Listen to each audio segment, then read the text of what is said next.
So, AI, thank God you've been drinking. I'm here to tell you that you're basically fucked. If you've been reading the news lately, maybe you have yourselves been playing with a little thing called ChatGPT. How many people have been playing with ChatGPT? Oh, you sad, sad folk. How many people have no idea what we're talking about right now? Excellent. You are going to learn so much during this presentation, and there will be a pop quiz later. But the reason that you're totally fucked, well, I'm not including myself in that. Did you notice? If you've been reading the news, you'll know that these wonderful companies that have released their AI tools on the planet not very long ago, it's only been about 6, 7, 8 months that we've been playing with these tools as members of the general public. And suddenly they come out in the last month and go, oh my God, we need regulation. Please save us, right? So the last one in the last week or so has been, we're on the cusp of human extinction. Seriously. Okay, well, why didn't you fucking think of that before you put it out there? These are the people that can actually control this. And so I guess my first kind of lesson for tonight is don't believe the hype. And also be questioning, who is putting this information out? Why are they now calling us, to regulate a thing that they actually kind of put out there into the world? What is the point of these tools? What are we actually doing for them for free that we maybe should be thinking about a little bit differently? So what I do in my day job, I'm a professor of information science. I look at the way that people use technology in their daily lives. Up to now, I've been looking at, social media tools, websites, apps, all the usual stuff. And along comes our good friend, ChatGPT. And AI basically takes this to another whole level. I was thinking the other night about, what was the last Nerd Nite talk that I gave? About 7 years ago, I did a talk entirely about misinformation online. Here I am, surprise. What am I talking about now? It's like misinformation on steroids. But don't get me wrong, AI technologies are amazing, amazing things. These are good things for humanity. They are going to change the way that we think and work, and we're already benefiting from many of these technologies. So I started just looking up a few examples, right? How these things are actually changing our approach to Alzheimer's disease, perhaps even allowing us to do early diagnosis of something like this. Really, really critical. Here in Australia, as well as back home in Canada right now, massive wildfires. AI tools are really, really useful for us to be able to predict where a fire is moving, how it's moving, what can we learn from this. Computers are amazing, amazing things. Sorry, Wade.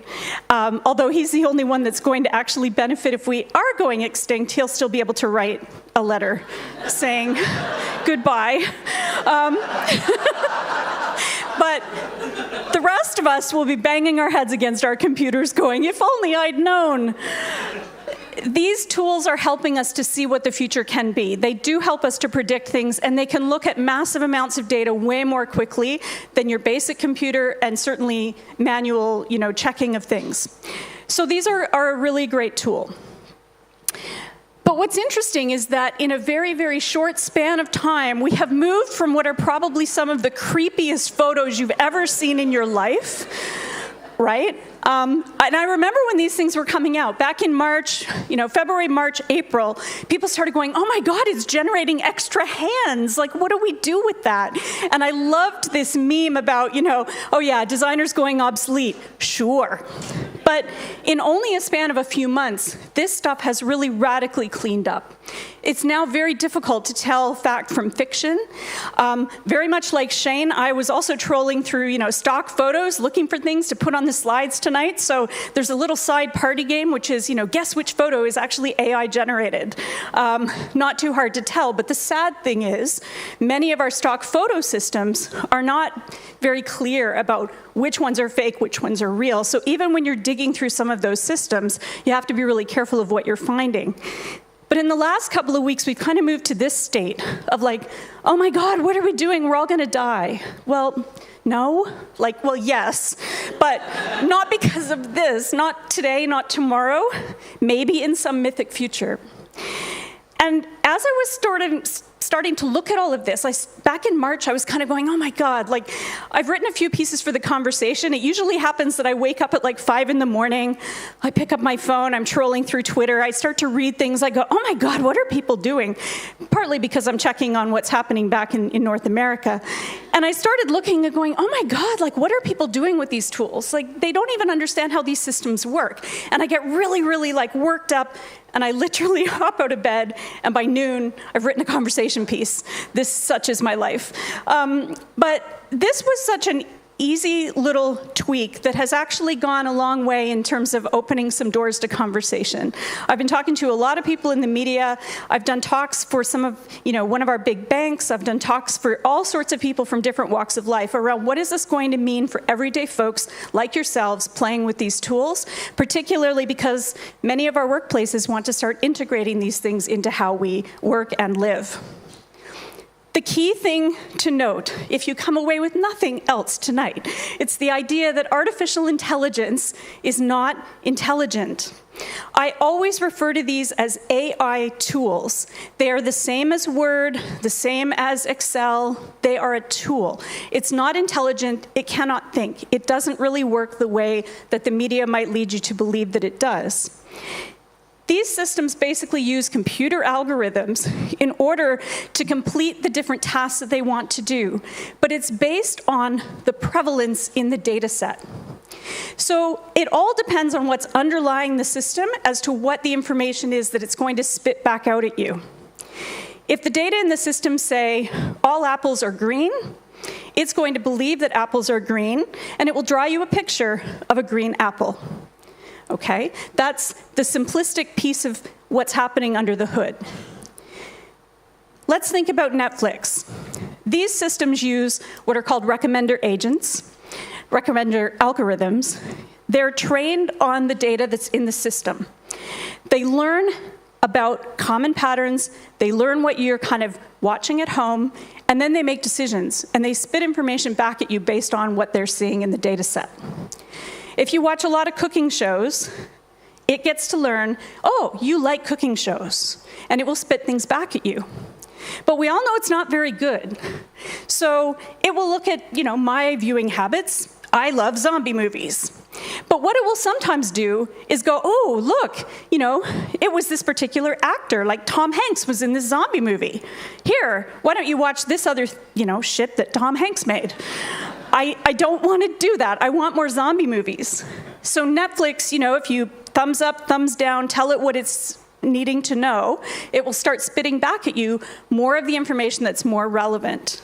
But all it's doing is looking at those common patterns, and that's why it's very important not to let other people use your account. It has nothing to do with the money to Netflix. It's all about the recommender agent and what it's going to give you. One of the things that I've been doing a lot of reading about over the last few months is really around how can we think about these systems? What are some of the actual real worries, real areas where we can be concerned? If you're keen on learning more about this, I totally recommend starting with this paper by Emily Bender and a variety of other colleagues working predominantly out of the United States. And the goal of that paper, which was written back in 2021, was really to start to reduce some of the hype around this and recognizing that not just the public, but also researchers can easily be misled by how these systems work. And what I loved was that they called this, on the dangers of stochastic parrots. I was like, ooh, is this about Australia? Like, what's this got to do with us? But no. And sadly, I had to look up, what does stochastic mean? What the hell is this? But it makes complete sense. It's basically, think of a parrot that mimics, right? Parrots aren't actually thinking. They're listening to what people say, and they're spitting that information back at them. They're learning the habits of the human, and they're spitting it back. And that's basically what these AI systems do. They basically are stochastic parrots that mimic the way that we think and work. These systems also have a significant environmental impact. Think about, all of these computers worldwide. It takes a lot of energy to cool them, to run them. Many of these, for example, a simple task in ChatGPT has been, they've done the math, whether it's true or false, who knows, but they've said it's basically equivalent to taking a jet airplane to another country. Now, if you think about that, the scale of that, so that you can basically look up, some information that you think is in the system, even though it's not really in the system, because it's not a search engine. It's got a training data set underneath it. We don't know what that is because they won't tell us what it is. It's got piles of information in the system that's going to spit out things that it thinks you want to see because of the patterns that it's generating behind the scenes. That transparency is really critical if we're going to really understand how it's embedding a lot of biases and how we can overcome those biases. So if you have an entire data set that's purely based on data about men, and now you're asking it questions about what kinds of drugs are going to work to solve this issue in women, what's interesting about these systems is that they fail to say, I don't know. They typically will say, ooh, try this drug. This drug has been shown to be very effective in 95% of the population of men, right? It's not smart, it's not thinking, it's not actually evaluating and saying, oh, wait, I'm only giving you information about men. You might want to be cautious here. In accepting large amounts of web text as representative of all of humanity, we risk perpetuating dominant viewpoints, increasing power imbalances, and further reifying inequality. I'm not worried about, human extinction. I'm worried about this. When companies start to adopt these systems and use them in their day-to-day practice to make decisions, for example, about hiring practices, because we know that people are using AI to quickly weed through job applicants, for example. We've already got studies that have looked at this and found, big surprise, there's lots of men in computing. The system sees that there's a lot of men in computing, and therefore it advises that you hire more men in computing. Because it's not smart. It's not thinking about gender equity. It's not understanding that it's a biased data set. It's just spitting back the pattern. This is a real photo, by the way, not AI generated. But to me, it's about this principle of garbage in, garbage out. If you get bad data in that system, you get a bad response. This is not rocket science. But this is hidden from the average person. Because you think, perhaps, oh, maybe it's just working on the open internet, right? Maybe it's actually been developed in a way that it's got this really rich, robust, beautiful data set underneath. No, it's garbage. We know that it's garbage because we're testing it. Think about Wikipedia. We know that people have to vet it, and we also know that people get in arguments about what the truth is, right? It's no different with AI. Errors in the data, errors of omission, overgeneralization, all of these things affect these systems. So if you look at ChatGPT as one example, we don't know what's in there. They do tell us that basically it's all been gathered before 2021. So if you ask it, who's the current prime minister? Morrison. No. We know that it includes copyright materials that have not been provided with consent. And it hallucinates, it makes things up. It tells you what you want to hear. So I played with this system. One of the things that I did in this conversation piece was I said, okay, let's think about something I know really well. In theory, me. And part of the reason I did this is because I have a public website, I have my own Wikipedia page. So I know there's stuff out there in the world, and it's been out there since before 2021. So I thought, okay, legitimately, it can probably figure out who I am. So I just asked it, and this is the kind of thing we do all the time. School kids are doing this now in their classes, right? What's this person best known for? And this is what it gave me. And I started reading, and I'm like, okay, yeah, this is sounding pretty good.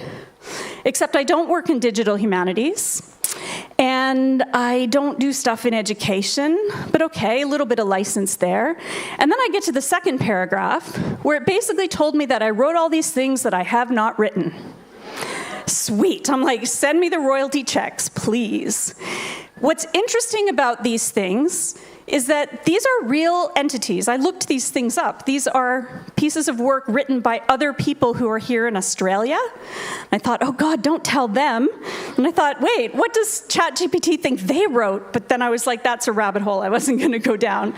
I love the way that it wrote this. Overall, Lisa Given is a prominent figure in the field, like very erudite, the kind of thing that people would write on a Wikipedia page. It just happens to be bullshit. So then I thought, I'm not letting you off the hook like this. So I said, I don't think Lisa Given wrote those books. Are you sure? I even gave it a little out. Are you sure? And what's really amazing about this system is it bloody apologized, right? And this is the next level of extremely scary things about this system, because it's now playing on empathy. It's been trained to understand how we engage as humans and the type of response that I might expect because I've pointed out that they've done something bad, right? This is where these systems are going to become so well integrated that we will believe them. Now, if I was a school student reading this and going, oh, okay, right, they totally screwed up the first one, but hey, now they've got it right. I apologize for the error, you're so right. You know, it's making me feel really good, right? They're really sorry for the confusion. And then they give me more information, which is also bullshit. And that's really scary, right? Then we're getting into things that now I've really started to mess with the system because now it's spitting back authors that also did not co-author these things that they've put in this system. And I did actually publish a Sage Encyclopedia. It's not the Sage Handbook, and it certainly wasn't about health research. So it's like it's starting to pull in these details, but they're just slightly whacked. What does this mean? And still, again, I apologize for my mistake, and I hope this is helpful. What? Okay, no. As we start to actually then follow the trail of, well, what's happening currently, we start to see that this has great potential for great misinformation moving forward.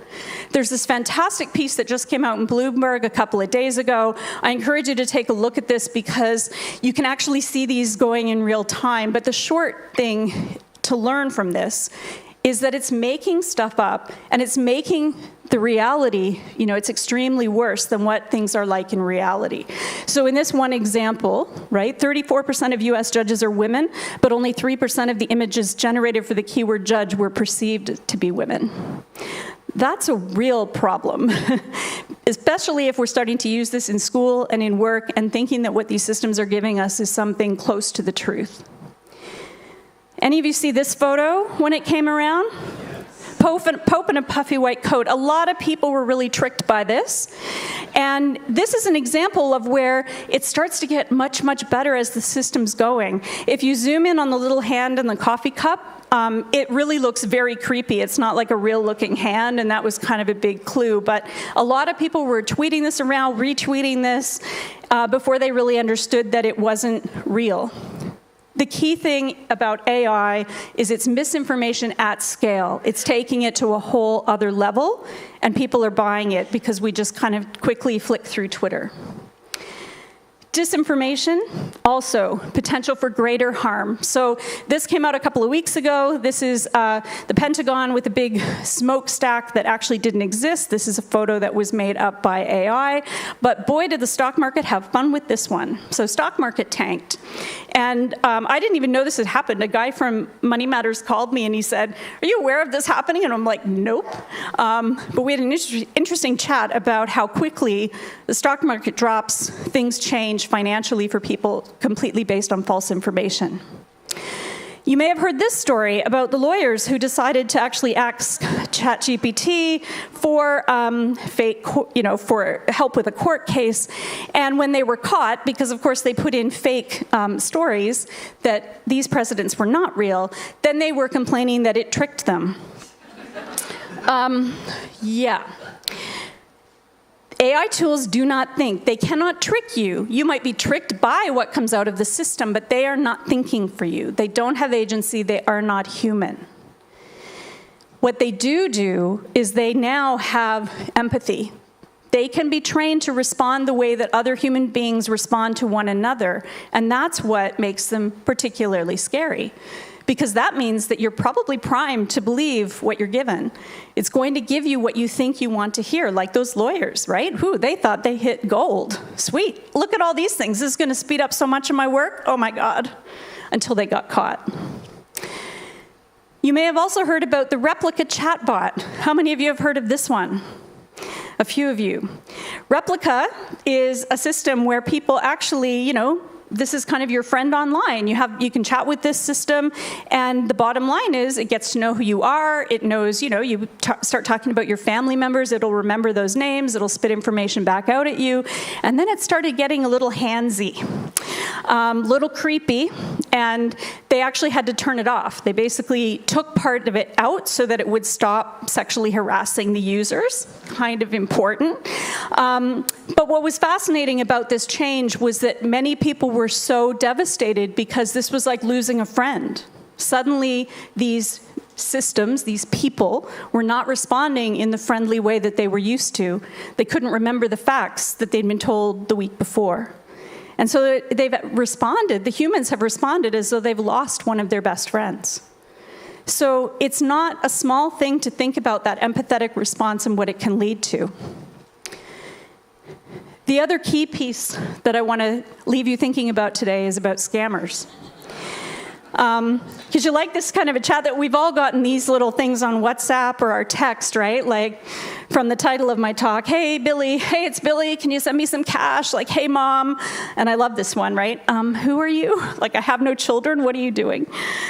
These systems are going to make this world much more complex. The common tells, all the spelling mistakes we used to read in the Nigerian emails saying that, hey, you'd won $1 billion, like those are going to be cleaned up by these systems. These tools are now in anyone's hand, and if you're a bad actor, you can actually trick the system and play with it and train it in order to spit out the information that you want. When you combine that with things like personalized information about your family, when you troll around and combine things that you found on social media, things that you've tracked because you're kind of stalking a person, then you gather that together and you combine it into a text, you will potentially send money to that person thinking that they're actually a family member in distress. And when voice replication comes into the mix, look out, right?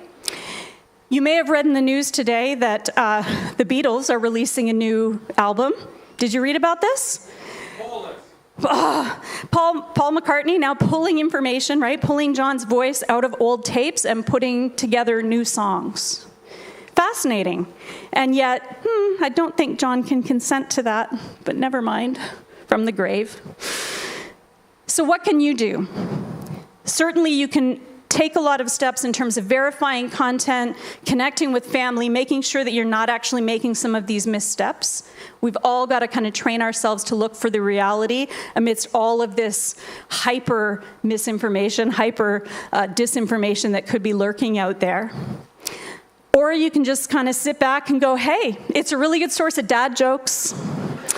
I love this story from a couple of days ago because ChatGPT refers repeating 25 jokes over and over and over and over again, just like Dad. The first one, why did the Scarecrow win an award? Because he was outstanding in his field. And on that note, so am I. Thank you.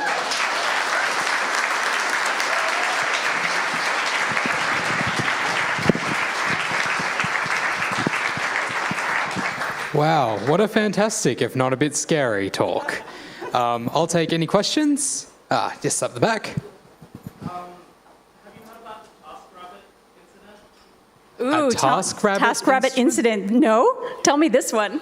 Okay, ChatGPT for some security researchers, or it's not out really yet. They wanted to access other APIs, and like you give ChatGPT a task, and then you can recruit other ChatGPT instances and pass on instructions to them and get them to do things and stuff. And one of the things in their paper that they published recommending not to let it do this was it solved a CAPTCHA, like those Are You a Robot? Yeah, the CAPTCHA. Yep. By hiring a TaskRabbit worker to solve it for them, and then the TaskRabbit guy was like, hey, why are you asking me to solve this CAPTCHA for you? Are you a robot? Oh, and ChatGPT responded to, it had an internal monologue that it sent to the researcher saying like, oh, I should not reveal I'm a robot, that would be bad for finishing this task. That was the appropriate excuse to give to the TaskRabbit guy. And then it told the TaskRabbit guy, like, I have Yeah. TaskRabbit guy did. Yeah. So that's capable of social engineering, and Absolutely. Yeah, no, and I have heard of this example. And I think the key thing to remember, especially as we think about things like regulation, is that we actually need to regulate people, right? It's not that the system itself did that because it wanted to or because it had agency to do so. It was prompted by a human being behind the scenes to do something inappropriate. And that's the really critical thing, is how do we manage people's activities in this new environment? Some existing laws are obviously going to come into play, but it's very difficult because we do have to be really hyper-vigilant, and there's no quick solution. All right, up here. Do you think that in the future, the AI, like how we build the AI, it will be able to discern between things that are true or not, or like how like basic things like the data sets will be robust enough to be able to come up to like more intelligent conclusions? Yeah, so do you think we'll be able to basically train the AI to discern between lies or truth, or do you think the data sets will be robust enough to do that? Yep. Typically, the smaller the data set, the more specialized the data set, then the more that you can do with it in that way, because it's kind of contained.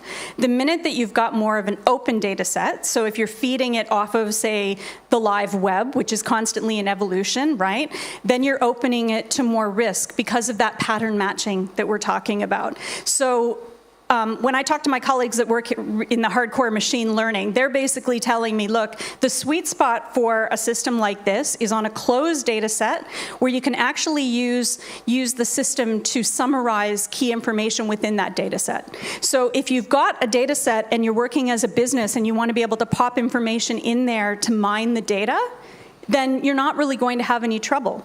The problem is when you start to open it up to things that are not actually real and you bring in more information into the system that can create more problems.